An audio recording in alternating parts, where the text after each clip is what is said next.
How's it going, Esther? Well, I may have cooked a little bit of something there, but Botswana won very big in the men's 200 meters race yesterday. Yes. But what does this mean for Africa sprinting, moving forward? Absolutely. That's a great question. For me, I feel like, Letsehe Teboho, 21 years old, being able to beat Noah Lyles, who was expected to double, is a huge thing, right? So you got to look at it from the perspective of how young is he? What is he doing? Noah Lyles is 27 years old, 6 years his senior, has had previous experiences, and he was able to beat him convincingly in the 200 meters. Afterwards, we found out that Noah Lyles had COVID, and it was challenging for him to run. But not to take away from Letsehe Teboho, what we do know is that this Olympics has shown us a Botswana, Zambia, South Africa, Zimbabwe have been in the sprinting levels of races. So moving forward, I think it's only going to get better for Africa sprinting. There's hope. Let's talk about a girl here. Absolutely. Iman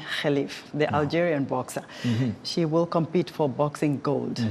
Now, do you think she can get it done given the fact that there's a bit of noise surrounding her competing at the Olympics? I definitely think that at minimum, she's getting a silver, right? So for Algeria, for Africa, what this means in boxing in that weight class, 66 kgs, is huge for Iman. But we've seen what, she ended up beating Karina from Italy in about 45 seconds with 2 punches. It was very, very difficult for her to block out all that noise. So if I'm in her position, it's so hard in a brutal sport like boxing to be able to put all of that aside. But she's done a great job. She's been amazing for Algeria and for Africa. So we're seeing how she does in the finals.